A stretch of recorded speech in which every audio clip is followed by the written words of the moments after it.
BJP में शामिल होने पर निदा खान को मिली धमकी, ससुराल वालों पर धमकी देने का लगाया आरोप। बीजेपी की सदस्यता छोड़ने के लिए मिली धमकी।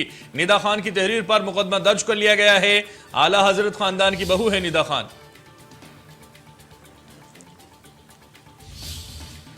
तो निदा खान इस वक्त हमारे साथ लाइव जुड़ गई हैं। इस वक्त सीधे निदा खान के पास आना चाहेंगे। निदा, सबसे पहले स्वागत है इंडिया न्यूज पर आपका। और सीधा सवाल आपसे, किस तरह की धमकियां आपको दी जा रही हैं, किस तरह की बात आपके साथ हो रही है? अभी हाल ही में शादी थी मेरे घर में, मेरे मामू की बेटी की। और जिसमें मैं गई तो वहां जाके लोगों ने बोला कि जब तक तुम भाजपा से तौबा नहीं करोगी तब तक हम तुम्हें शादी में शामिल नहीं होने देंगे। इस बात ने जब वहां तूल पकड़ना शुरू करा और लोगों की भीड़ जमा होना शुरू हुई तो उसी टाइम मैंने पुलिस को बुला लिया। वहां पे पुलिस को देख के मामला थोड़ा शांत हो गया। लेकिन मामला शांत होते ही जैसे ही शांत हुआ पुलिस चली गई तो फिर मामले ने दोबारा तूल पकड़ना शुरू करा, जिससे मैंने देख के मैं वापस आ गई। जिस तरीके का वहां माहौल बन रहा था वो बेहद ही खराब था और मुझे लगता था कि एक दहशत भरा माहौल था, जहां लोग आपके खिलाफ सिर्फ इसी बात पे थे कि आपने एक भाजपा पार्टी ज्वाइन कर रखी है। उसके बीच पे भी मैंने उनसे पूछा कि इसको छोड़ने की क्या वजह हो सकती है, तो उनका सीधा सीधा कहना था कि भाजपा एक गैर मुसलमानी पार्टी है। आज तक किसी बरेलवी मुसलमान ने उसका सपोर्ट नहीं करा है और उसने हमेशा मुसलमानों के साथ ज्यादती करी और 3 तलाक का कानून बना के उन्होंने इस्लाम में हस्तक्षेप किया है। जिसमें मैंने उनके ऊपर एक ही जवाब दिया कि अगर उन्हें किसी भी तरीके की कानून से प्रॉब्लम है तो वो सुप्रीम कोर्ट भी जाके अपनी बात रख सकते हैं। लेकिन उन्होंने इस तरह मतलब कोई भी तर्क वितर्क सुनने से पहले उनका सिर्फ एक ही बात कहनी थी कि तुम पार्टी छोड़ो और तौबा करो, तभी हम तुम्हें शादी में शामिल करेंगे। बिल्कुल। तो जिस तरह से लगातार आपको धमकियां मिल रही हैं या फिर पार्टी छोड़ने की बात कही जा रही थी, तो अब क्या आपको ऐसा भारतीय जनता पार्टी में अच्छा लगा जिसकी वजह से आपने भारतीय जनता पार्टी ज्वाइन की है? पहला सवाल। दूसरा, इसी में मैं एक सवाल ऐड करना चाहता हूं, अब इस पर आपने क्या कार्रवाई की है? क्या मांग है आपकी कि जिस तरह से आपको धमकियां मिल रही हैं उस पर क्या कार्रवाई होनी चाहिए? पहली बात तो जो भारतीय जनता पार्टी उसकी एकदम राष्ट्रवाद सोच है। उसने एक नारा सबका साथ सबका विकास, उस नारे के अंतर्गत बहुत सारे काम करे हैं। महिला सुरक्षा को लेके बात करी जाए तो मुझे लगता है इन 5 वर्षों में जिस तरीके की भाजपा का काम रहा वो बहुत ही सराहनीय है। महिला सुरक्षा जैसी चीजें हमेशा बात करी गई है लेकिन भाजपा सरकार में उसके प्रति काम भी किए गए और महिलाओं ने सुरक्षा महसूस भी करी है।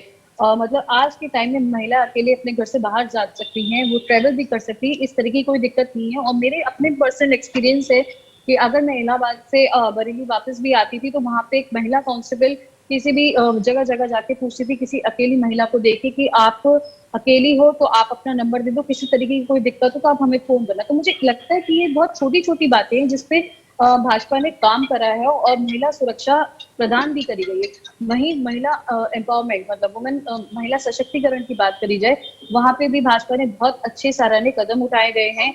महिलाओं को छोटे छोटे बिजनेस एस्टेब्लिश करने के लिए भी मौके दिए गए और फाइनेंस भी दिया गया है। ये बहुत बड़ी वजह है जिसके कारण मैंने भाजपा का समर्थन करा।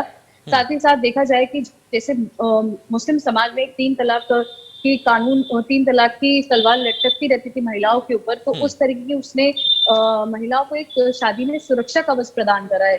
तो ये एक 3 बहुत बड़ी वजह है जिसके कारण मैंने भारतीय जनता पार्टी ज्वाइन करी थी। बिल्कुल निदा, जो महिला सशक्तिकरण की आप बात कर रहे हैं, 3 तलाक की आप बात कर रहे हैं, महिलाओं की सुरक्षा की आप बात कर रहे हैं, भारतीय जनता पार्टी की इन नीतियों से और इस तरह की जो योजनाएं हैं उनकी या फिर उनकी जो सुरक्षा महिला की जो सबसे पहले प्रथम प्राथमिकता है उस पर आपने प्रभावित होकर या उससे खुश होकर आपने भारतीय जनता पार्टी ज्वाइन की है।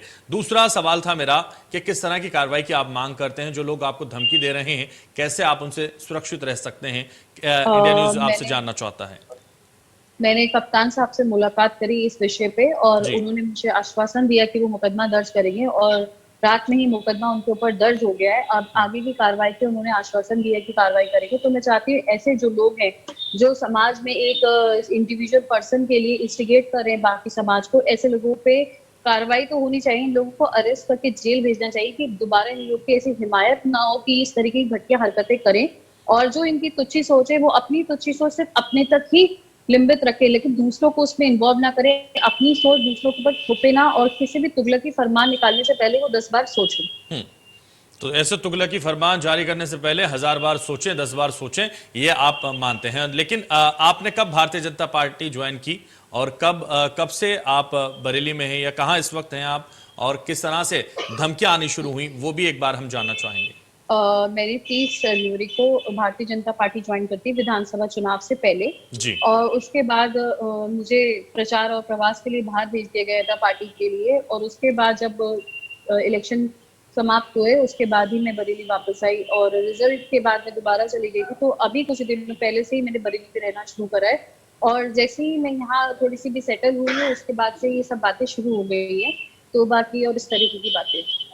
तो बिल्कुल जिस तरह से आपने भारतीय जनता पार्टी ज्वाइन की उसके बाद ये बातें शुरू हो गई। हालांकि जिस तरीके से प्रभावित आप भारतीय जनता पार्टी से हैं वो साफ तौर पर आपने बताया, महिला सशक्तिकरण का मुद्दा, महिला सुरक्षा का मुद्दा और फिर 3 तलाक के मुद्दे से आप बहुत ज्यादा प्रभावित हुए हैं। तो बीजेपी से तौबा करने के लिए अब जो है धमकी आपको मिल रही है, बीजेपी को छोड़ने के लिए आपको कहा जा रहा है। क्या क्या कहा जाता है, किस तरह से आपको धमकी दी जाती है, क्या कॉल्स किए जाते हैं या फिर सामने से आकर कोई धमकी आपको देते हैं?